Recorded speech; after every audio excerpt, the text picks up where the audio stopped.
सभी ग्रामीण जन, सम्मानित मंच, साथियों, आज का ये दिन बहुत ही महत्वपूर्ण है। महत्वपूर्ण इस लिहाज से कि यह एक बहुत बड़ा संदेशा देता है। किसी भी महापुरुष के या किसी भी घटना की जयंती मनाने का मकसद ये होता है, उस महापुरुष के जीवन के संदेश हमको आंदोलित करते हैं, हमें एक दिशा दिखाते हैं। कोई भी बड़ी घटना हमारे लिए मार्गदर्शक सिद्धांत का काम करती है। इस लिहाज से भीमा कोरेगांव की घटना विश्व इतिहास की बहुत महत्वपूर्ण और अद्वितीय घटना है। अद्वितीय घटना कैसे है? लड़ाई हमेशा बराबर वाले में होती है या कि 19-20 में होती है। भीमा कोरेगांव की जो घटना हुई उसमें एक तरफ मूल निवासी समाज की सेना थी जिसमें केवल 500-600 सैनिक थे। कितने थे? 500-600 सैनिक थे। मूल निवासी समाज की सेना थी, वो महार रेजिमेंट थी, इन्फेंट्री थी। दूसरी तरफ पेशवाओं की सेना थी जिसमें 28,000 लोग थे। कितने लोग? 28,000। क्या ये लड़ाई बराबर की है किसी भी एंगल से? 60 गुने का फर्क है। कितने गुने का? 1 गुना, 2 गुना, 4 गुना का नहीं, पूरे 60 गुने का फर्क है। इसके बाद भी विजय किसकी होती है? विजय होती है मूल निवासियों की, उन 500 योद्धाओं की। यह घटना महत्वपूर्ण है। कैसे? कौन सी वजह है जिसने इन 500 लोगों में ताकत भर दिया कि 28,000 लोगों को नेस्तनाबूद कर दिया? सबसे बड़ी वजह यह है कि 500 लोगों के मन में कुछ न कुछ विचार, कुछ न कुछ सिद्धांत, कुछ न कुछ प्रतिशोध की आग जल रही थी। उनको अपना खोया हुआ गौरव बार बार उनको उत्साहित कर रहा था। तुम्हारे पास यही मौका है, अगर बदला लेना है अपने अपमान का, अपनी खोई हुई संपत्ति का, अपने खोए हुए परिजनों का, अगर तुमको बदला लेना है इससे बेहतर मौका मिलने वाला। उन 500 लोगों ने उस ढंग से लड़ाई लड़ी कि 28,000 सेना के पैर उखड़ गए। एक सवाल मैं और आपसे करना चाहता हूँ, अगर उन 500 लोगों को यही पता न हो कि हमको लड़ना किससे है, वो 500 सैनिक कुछ जाकर के 28,000 में शामिल हो जाएं, कुछ 28,000 वाले 500 में शामिल हो जाएं, तो कैसा युद्ध होगा? फिर युद्ध होगा क्या? जीत हार का निर्णय होगा क्या? अगर ऐसा हो जाए कि जो 500 सैनिक हैं, ये कुछ सैनिक कहाँ चले जाएं? 28,000 में, और उधर कुछ सैनिक किधर आ जाएं, तो क्या लड़ाई होगी? लड़ेंगे सब, मरेंगे सब, पता चलेगा लोग अपने को मार रहे हैं। तो लड़ाई का एक सिद्धांत बताना चाहता हूं। लड़ाई का पहला सिद्धांत है दोस्त और दुश्मन की सही पहचान, और दोस्त के साथ दोस्तों जैसा और दुश्मन के साथ दुश्मनों जैसा व्यवहार। क्या सब लोग मेरी बात समझ पा रहे हैं? क्योंकि युद्ध का विचारधारा, युद्ध की बात ही चल रही है, शौर्य दिवस की बात ही चल रही है, तो सोचा थोड़ा युद्ध का सिद्धांत बतला दूं। युद्ध करना है, युद्ध जीतना है, खास तौर से युद्ध जीतना है। युद्ध करने के लिए तो कुछ पहचान की जरूरत नहीं है, तलवार, लाठी, बल्लम, बंदूक निकालो और चलाते रहो। पर अगर युद्ध जीतना है, दुश्मन को मिटाना है, तो पहला काम है दोस्त और दुश्मन की बिल्कुल स्पष्ट पहचान होना जरूरी है। तो ये पूछ रहा हूं मैं कि जो 1818 में भीमा कोरेगांव का युद्ध हुआ था, अब समाप्त हो गया कि अभी चल रहा है? क्या वो सैनिक जो 28,000 मारे गए थे, हार गए थे, वो पूरी तरह से खत्म हो गए कि उनके वंशज अभी जिंदा हैं? जो जिंदा है तो क्या कर रहे हैं? वो चुन चुन करके हमारी हत्या कर रहे हैं। हमारी हत्या कैसे करते हैं? किसी की हत्या जरूरी नहीं कि हमेशा शरीर से ही हत्या की जाए। जैसे हमने किसी को बोला तू तो बड़ा नीच है, तू तो अछूत है, उसके मनोबल की हत्या हुई कि नहीं हुई? हुई। मनोबल की हत्या होती है। जो सरकार पे बैठे लोग हैं अजीबोगरीब टैक्स बना करके आपका जेब काट लिया तो आपकी धन की हत्या हो गई। आपने दिन रात खेत में काम किया, मजदूरी किया और जब बाजार पहुंचे तो 10 रुपए के सामान का 100 रुपए लेना पड़ रहा है। सरकारों को इतना टैक्स है तो आपको तो लगता है कि मैं अपने खेत में काम कर रहा हूँ, अपने लिए कर रहा हूँ, पर जो उपार्जन होता है उसका बड़ा हिस्सा कहाँ चला जाता है? बाजार में।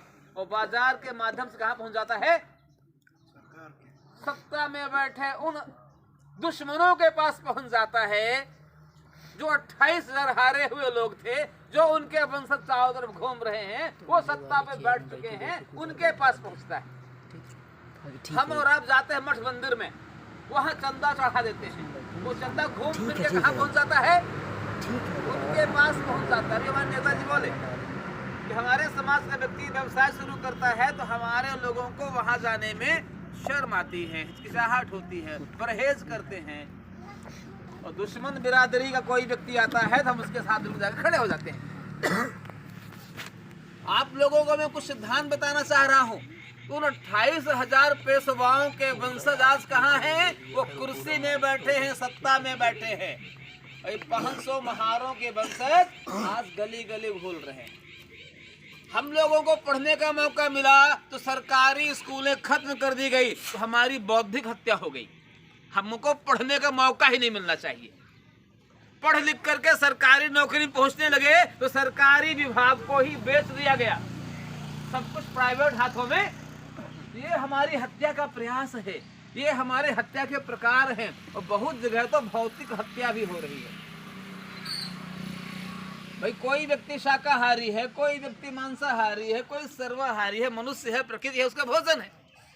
अब किसी की इच्छा है कि हमको मटन खाना है और 1 किलो बकरे का मांस लेके जा रहा है तो पता नहीं कौन कौन रक्षक लोग मिल जाएंगे, बोलेंगे तो गाय का मांस लेके जा रहा है, पीट के मार देंगे।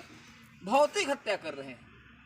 कहीं शेड्यूल कास्ट की हत्या कर रहे हैं, कहीं शेड्यूल ट्राइब की हत्या कर रहे हैं, कहीं ओबीसी की हत्या कर रहे हैं, कहीं माइनॉरिटी की हत्या कर रहे हैं, महिलाओं से बलात्कार कर रहे हैं। ये कौन लोग हैं? ये उन्हीं 28,000 पेशवाओं की संतानें हैं और उनके गुलाम हैं, उनके चमचे हैं, उनके जो लठैत है वही सभी कर रहे हैं।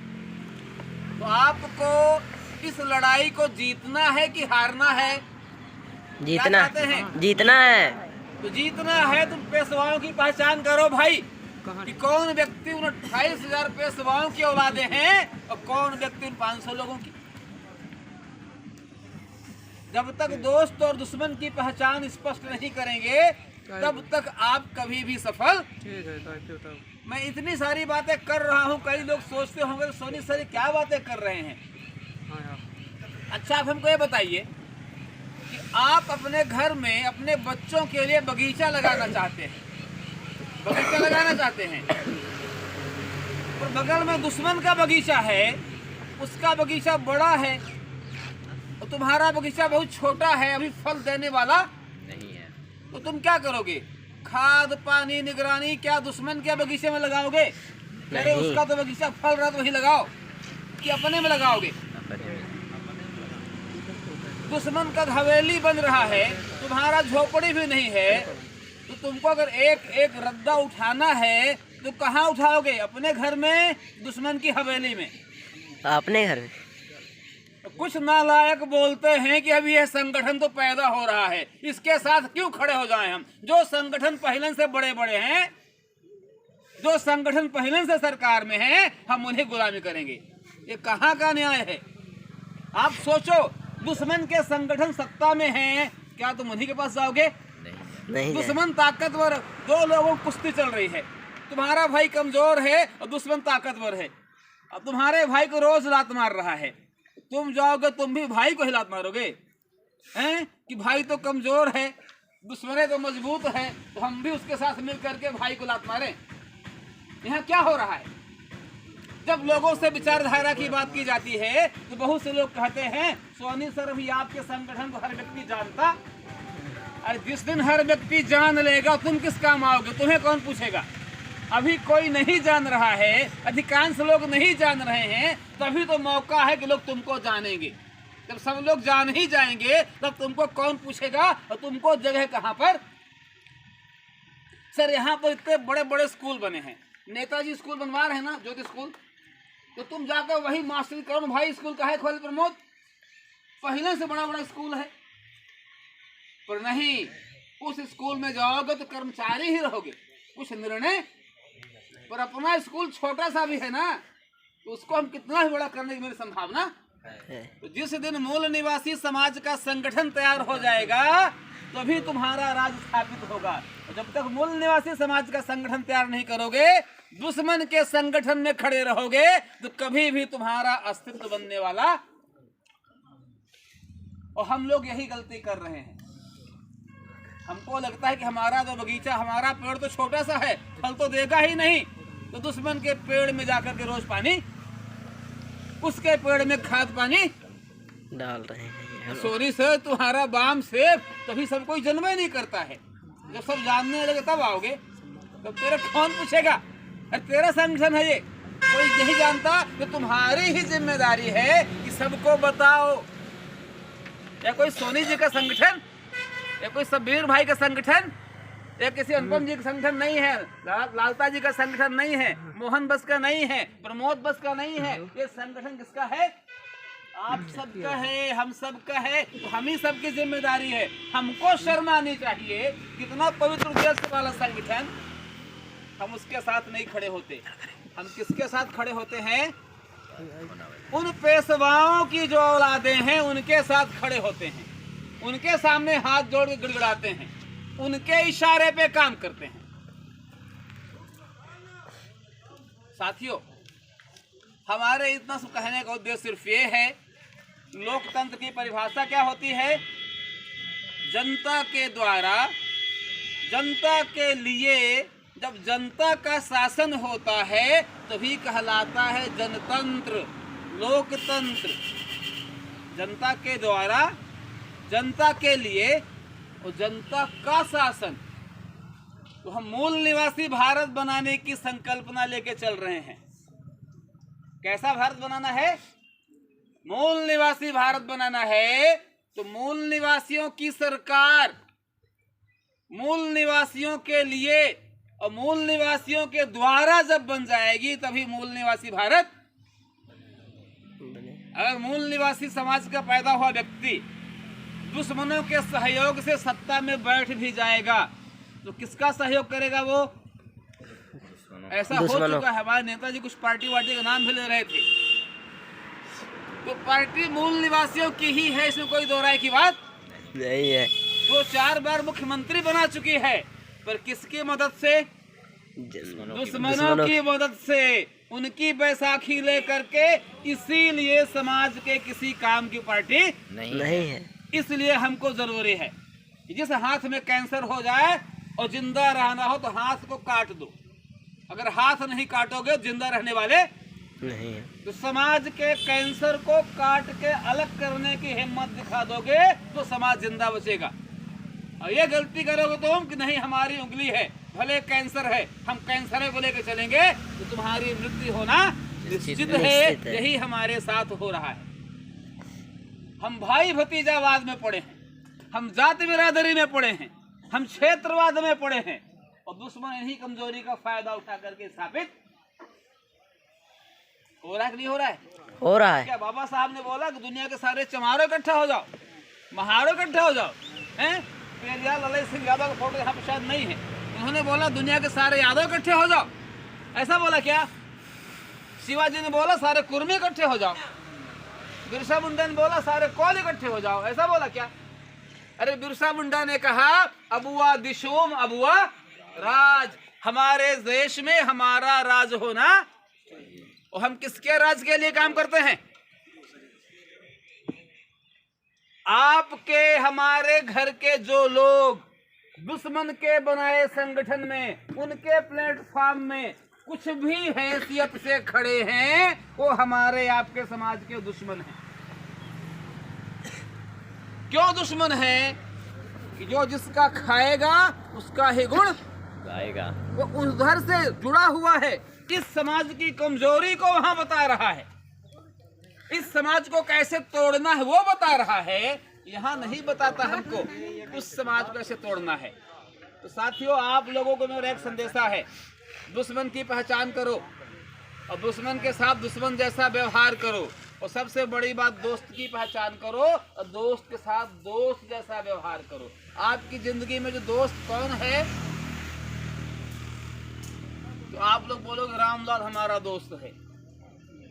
अरे रामलाल दोस्त नहीं है, ये संविधान तुम्हारा दोस्त है। इससे बड़ा हमारे मूल निवासी समाज का कोई दोस्त नहीं है। कोई हितैषी नहीं है।